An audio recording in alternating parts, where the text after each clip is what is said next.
Identify your objectives.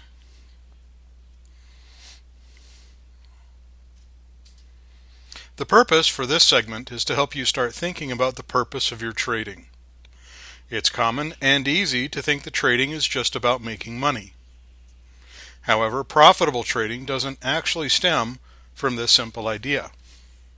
It ultimately comes from a thorough and thoughtful consideration of what you're trading for, why you think the markets will help you accomplish your purpose, and how you intend to go about it. Think of this segment as the look before you leap part of trading. In fact, you should absolutely not make a trade until you have completed not just this segment, but every portion of the Developing a Trading System set of video tutorials. In order to properly identify your objectives and make them useful to the development of your trading system, you need to start by thinking about just a few specific concepts. These questions may seem simple, but in reality, each question is made up of its own unique set of detailed questions that nobody can answer for you. Although successful traders learn from what other traders do, the reality is that no profitable trader simply mimics what somebody else does. This is because each of us have our very own personalities and set of characteristics, strengths, and weaknesses. Good or bad, the things that make us unique also influence the way we trade. This is a critical process to consider before you start trading, simply because when we recognize who we are, we can start to recognize how our personalities, tendencies, preferences, and strengths and weaknesses will react to market dynamics. Now understand that I'm not suggesting that some people just aren't suited to trade. That is only true when you aren't willing to spend the time to learn who you are and how you react to the market. No matter what your preferences are, if you're willing to study, work, and learn, you'll find stocks and options both offer abundant opportunities to accomplish your financial goals. As we go through each of these three starting questions, make notes to yourself about how you will respond to the more detailed examination they are meant to provoke. A lot of people respond to this first question with no more than a shrug of their shoulders. If you've ever read a mutual fund prospectus or filled out a risk profile sheet for your 401k plan, you might answer by saying, "I'm a conservative investor," or "I'm willing to be aggressive to get what I want from my investments." More often than not, these are incomplete and woefully uninformed opinions. Finding the real answer to this question starts by asking several more specific questions designed to force you to really think, not just about the money you want to invest or the money you intend to make, but also about who you are and how that reality impacts the financial decisions you'll make in the future. Being an effective investor in any market means dedicating time to your investments on a daily basis. To be clear, this doesn't mean your investments need to become the single most important thing you pay attention to, only that you need to be willing to give at least some of the time in your busy life every day to looking at the markets, evaluating the investments you're in, and making plans and decisions for the next day. This process can take as little as 20 to 30 minutes a day, or it can take more if you wish. Think about your own individual circumstances now and decide how much time you're willing to give each day to the markets without taking away from other important aspects of your life, such as family or work. Hand in hand with how much time you can spend focusing on the markets is when you can do it. People often believe the myth that you have to be able to watch the markets while they're open to be effective. But the reality is that you can be a diligent, well-informed, and successful investor without watching the markets fluctuate during the trading day. Think about the specific points in time in your life that are the easiest to take time from for the markets. Remember, we're not necessarily talking about a lot of time, so even just a few minutes at different points in the day, if necessary, are adequate as long as you identify them now and make a decision to use those times effectively. Thinking about any previous investing experience isn't actually about trying to guide your future investment decisions into the same places you've already been. As you think about the investments you've made before, think about what you think made those investments more or less effective. In what situations did you feel uncomfortable with an investment? And in what cases do you wish you had done something different? A lot of people think that their horror stories are best left as party time conversation, when in reality they can serve as an effective way to identify, at the very beginning of your new investing experience, the mistakes you don't want to repeat again.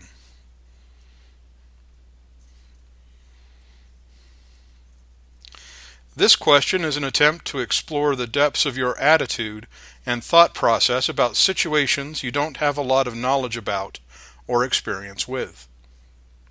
Think of situations in your life when you had to make an uncomfortable decision without knowing what the outcome would be. How did you respond to it? Are you the type of person that generally embraces risky situations, since the reward may be more than worth it? Or do you shy away from situations that you can't control? Think carefully about this question. The answer, whether you fully admit it or not, will play a role in your trading. If you're new to investing, you might think, I don't know what my strengths or weaknesses as an investor are. I haven't invested anything. The truth is that the things that make you successful in life, at work, home, or in social settings, can be applied to help you be a successful investor. In the same way, the things that inhibit your success in personal matters will come into play in your investing decisions. Think about this question carefully and try to be as objective as you can. Don't gloss over your weaknesses and magnify your strengths. This isn't about self-affirmation, but rather critical self-evaluation. Stress creates emotion, and the actions you take when in an emotional state can easily compromise and undo even the most successful professional traders in the world. Since you can expect the market to often do the exact opposite of what your analysis leads you to believe it should do, you need to be ready for the emotions that result when a trade goes against you. Think about stressful situations you've been in before, at work, home, or in social situations. What did you do? Think about situations where the stress got the best of you, so you can start to figure out how you'll react differently next time. Also, make sure to think about situations when you succeeded in turning what appeared to be a bad situation to your advantage, so that you can repeat that success again. As you plan your trades, you'll be able to prepare yourself better for any eventuality once you understand the different ways that stress impacts you. A lot of people misunderstand the saying, "it takes money to make money," to assume it's really saying that it takes a lot of money to make money as an investor.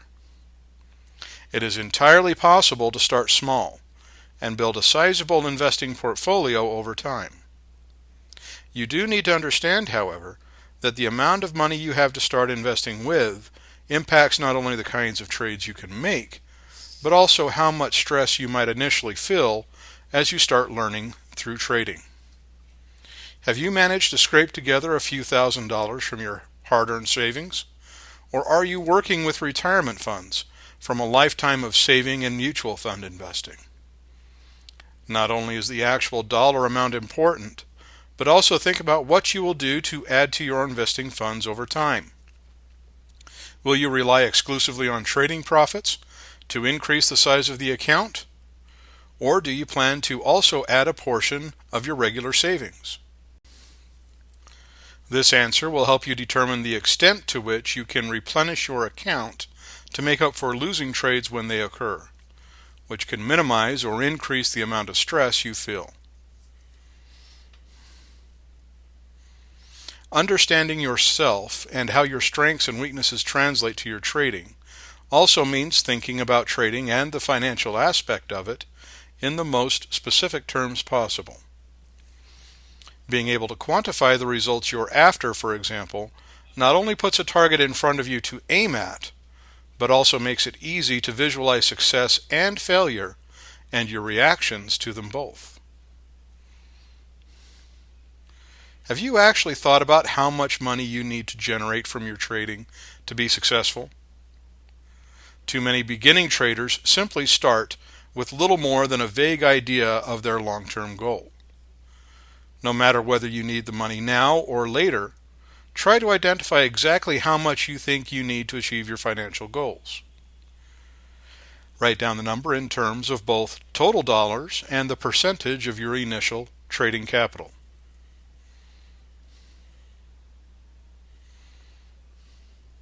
If you do need to rely on your trading profits for income purposes, your investing profile is dramatically different than it would be if you can afford to keep your profits in your account for future trades. That impacts the kinds of trades you should be paying attention to and the markets you should generally try to avoid. Keep in mind the stock and options markets have abundant opportunities for both the income trader as well as the long-term growth investor, and will help you recognize what kinds of opportunities are right for you, no matter what your answer to this question is.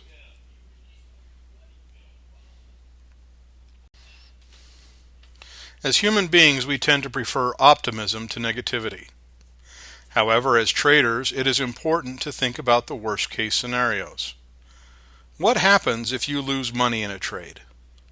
Does that completely derail your investing goals and prevent you from accomplishing your dreams? What if your trading doesn't generate enough income for your needs? Do you have a backup plan? Does your personal financial situation, how much debt you carry, how much you have in short-term savings, and so on, give you the ability to adjust to the worst-case scenario and carry on? If the answer is no, you may need to rethink your original purpose for trading and the approach you want to take to the markets. The reason there are so many horror stories of people who have lost everything in the markets is because so many of them didn't bother to think about whether their goals matched the approach to trading they wanted to take, or what they would do when things didn't go their way. If you want to have staying power as an investor, take extra time to think about this question. One of the most common misperceptions about trading comes from the idea that you have to be right all the time, or at least more often than you're wrong in order to make money. Nothing is further from the truth. Some years ago, a survey of a wide range of professional traders was conducted. One of the questions asked during this survey asked what percentage of the trades these pros made resulted in a profit. The answer, surprisingly enough, consistently fell between 30 and 40%. Even professional traders who are paid by money management firms, insurance and mutual fund companies, and brokerage houses are wrong more often than they are right. Profitable trading, then, doesn't come from maximizing your probability of success, but rather from your ability to maximize your profits when you win.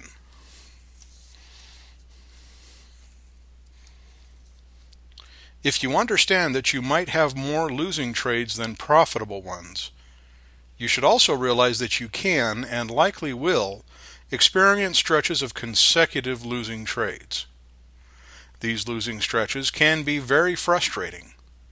Learning to withstand them and use them as opportunities to refine your system and improve your ability to manage losses is critical to the long-term success of your trading system.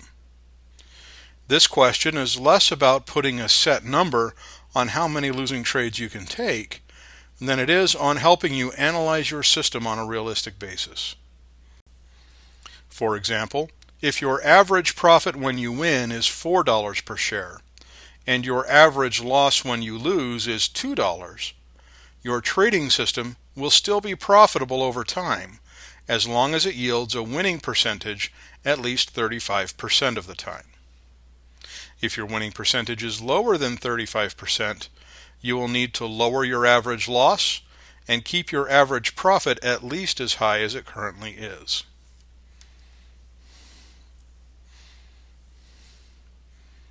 This is another question that at first might seem to have an obvious answer, but is more than it appears.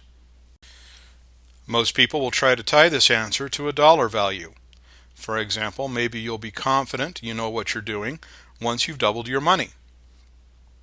Remember that the point of these questions are to lead you to take an objective look at your system and what drives the decisions you make.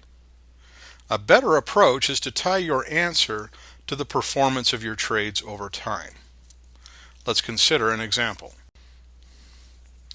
Suppose that after having placed 200 trades, your percentage of winning trades is 35%, while your average profit is $3.50 per share, and your average loss is $1.25.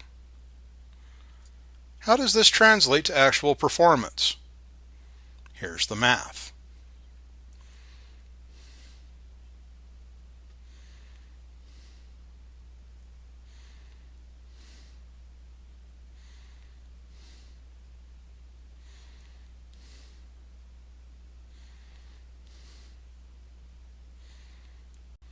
Is this a good enough net result to use as a benchmark for your system's success?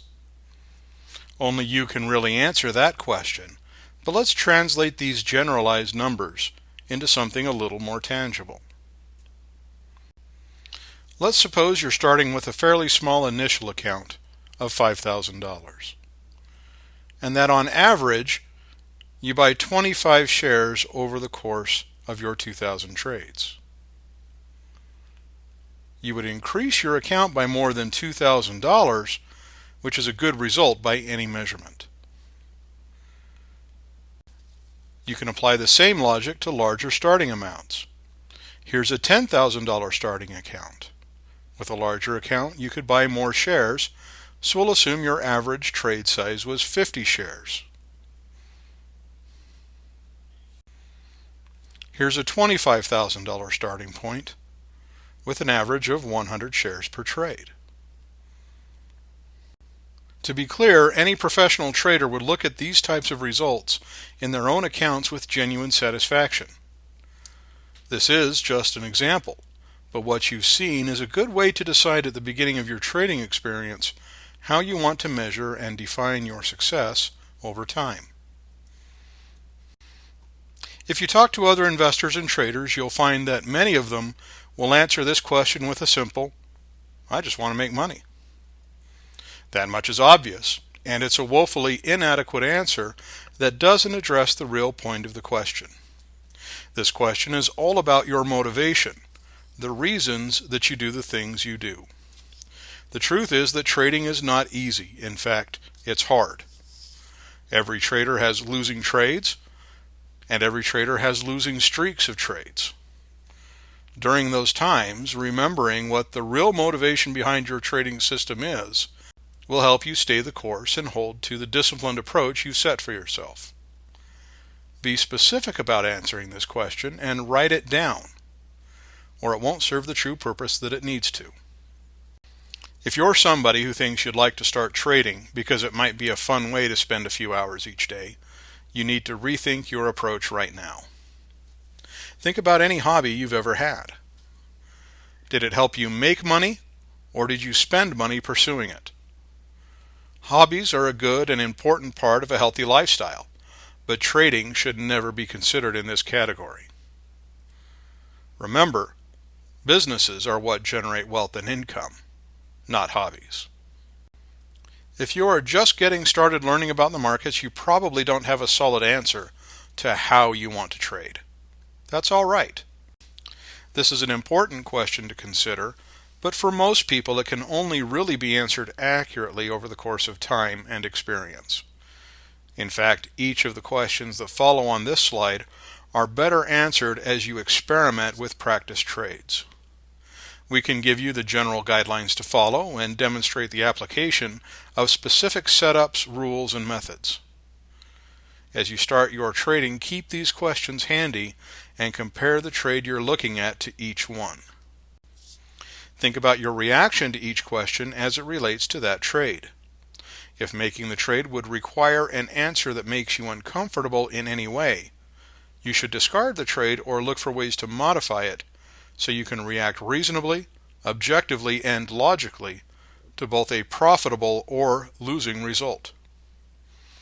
I like to sum up the questions here with a simple description. I call it the sleep test. No matter how much we talk about being disciplined, logical, and systematic, you'll find that placing a trade is an emotional event. That is true no matter how careful you've been. That means that the objective of your trading system is not to eliminate emotion from your trading.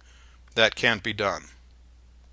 The goal is to manage your emotions in such a way that your ability to make good decisions isn't overwhelmed by the risk or opportunity of the moment. If being in a trade keeps you up at night, worrying over what will happen the next day, or how you're going to react to whatever will happen, take it as a good sign that trade is probably riskier than your personal style really allows and should be avoided. Remember that making money should never take priority over your good emotional and physical health.